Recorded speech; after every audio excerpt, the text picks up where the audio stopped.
Hey, hi, I'm Aishika Gizi and I welcome you to my channel. So, today I have brought something easy, important and interesting topic of economics.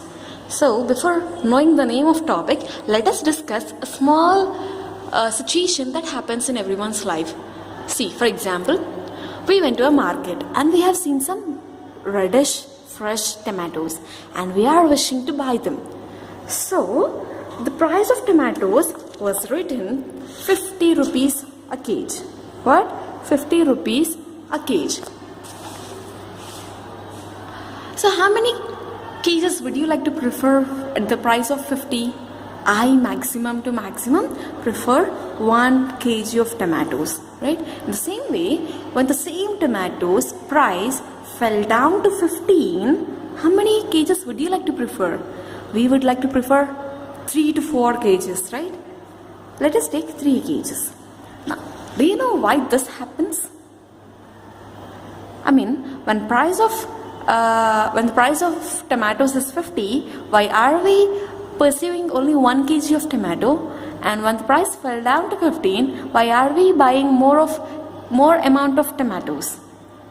See, now this is because of law of demand. So today's topic is law of demand. We are going to know what is law of demand and the importance of law of demand and the exceptions of law of demand. Alright? Now, law of demand is nothing but it tells the inverse relationship between price and the demand for the commodity. See, when the price of the commodity is high, the demand for the commodity is low. And when the price of the commodity falls, the demand for the commodity rises. Law of demand explains the inverse relationship between price and quantity demanded.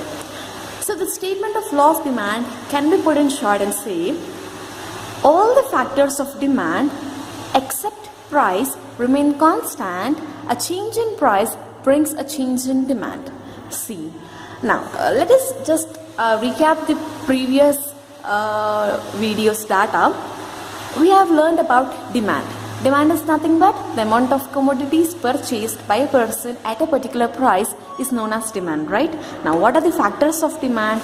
Factors of demand are nothing but price of the commodity, income of the consumer, prices of related goods, taste and habits, and so on. When, except price, all other factors remain constant, a change in price brings a change in demand is explained in law of demand. Alright?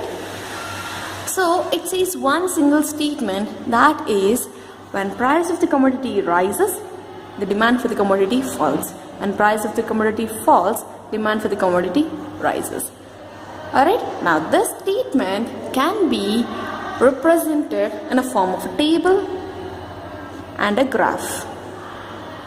Alright, in a tabular form, we are going to know the law of demand as this. See, let us take this as price and this is quantity demanded. Alright, we can understand law of demand in a tabular form too. So, let us take the price of the commodities 1, 2, 3, 4, 5. The quantity demanded are 10, 9, 8, 7, 6. Alright, so at rupee 1, we are demanding for 10 products, right? We are demanding for 10 commodities. In the same way, when the price rises to 5, we are demanding for 6 products, only 6 products. So compared to 10, 6 is very less, right? So when price rises, demand falls.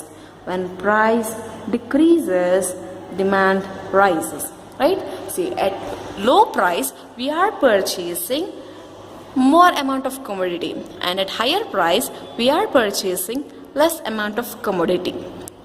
Alright? So, this is nothing but law of demand in a tabular form. And now, let us see how we can represent law of demand in a graphical way. See, this is the x-axis. This is the y-axis and this is the origin. This is the actual price and the actual demand for the commodity. Alright?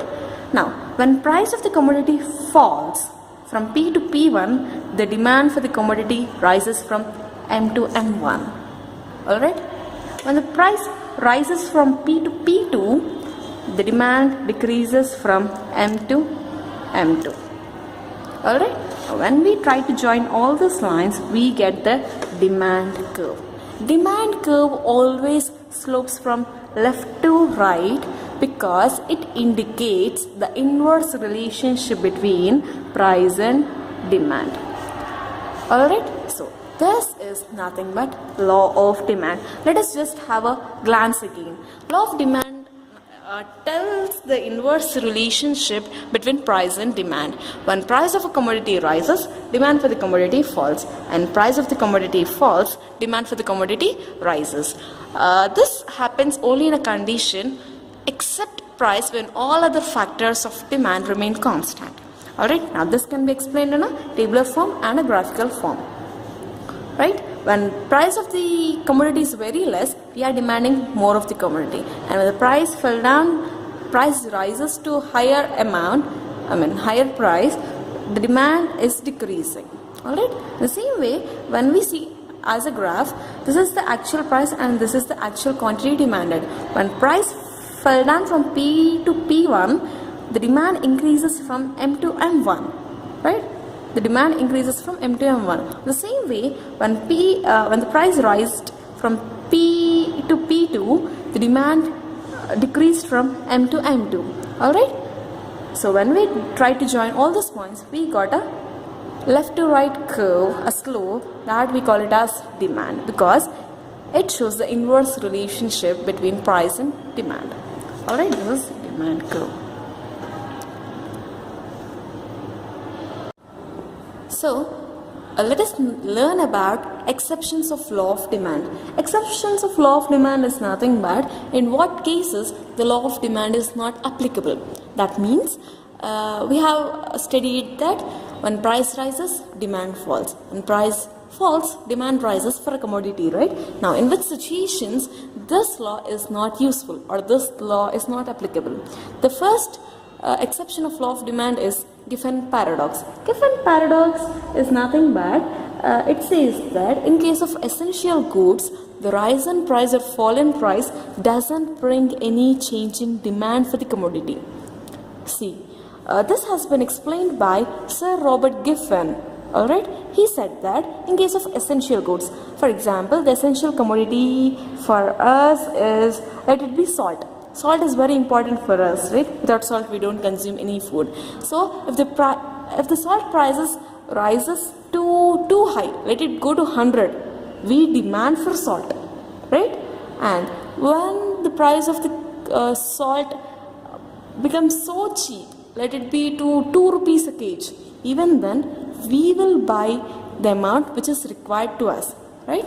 That means law of demand is not applicable in case of Giffen paradox. Giffen paradox is nothing but it tells that a rise in price or fall in price doesn't bring any change in quantity demanded in case of essential goods. Alright, that is known as Giffen paradox. Now let us see about Veblen goods. Veblen goods are those goods which are of luxury. Alright, luxurious goods are known as Veblen goods. This has been explained by an economist named Veblen. He said that in case of luxury goods, the law of demand is not applicable because rich people purchase these goods, the luxurious good, for the sake of social prestige. They purchase diamonds, cars and everything only at higher price because this is only for social prestige. So when they demand the goods at higher price, the social prestige will be so high. So Veblen goods are those goods which have a luxury. Alright? So law of demand is not applicable in case of luxurious goods. Alright? Now next coming to speculation. Speculation is done by business people. Even it is an exception to the law of demand. Speculation is nothing but assuming the future returns on the shares that they hold. If they feel like the prices of the shares are going to be high in the future, they will purchase the shares right now because to avoid the because to sell them in future so that they can earn some profits in future. In the same time, when they assume that there will be a fall in price for the shares which they are holding, they try to sell all the shares so they can avoid loss in the future. That is known as speculation. Alright, now illusion. Illusion is nothing but some people say that the goods which we get at low cost are of cheap quality, and the goods which we get at high cost, they are called as best quality.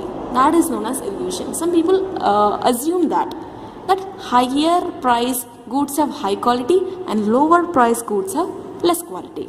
So they don't prefer for less quality goods, they prefer for high quality goods at higher price. That is known as illusion. So these are the exceptions to the law of demand. Now let us go to the importance of law of demand. Now let's discuss about the importance of law of demand. To whom the law of demand is useful? Alright, law of demand is useful for price determination in a market. As you all know, demand is a market force, right? So it helps in determining the demand for the commodity. It helps in determining the price for a commodity in a market. And next, it is useful for finance minister. Finance minister uses the law of demand for determining or for fixing the taxes on commodities. Alright, now the law of demand is useful for price determination and to the finance minister. Alright, so this is our session. We have discussed about law of demand, exceptions of law of demand, and importance of law of demand. The only one statement of law of demand is when all other conditions or factors remain constant except price, a rise in price brings a change in demand. Alright, when price rises, demand falls. When price falls, demand rises. Alright, it tells the inverse relationship between price and demand.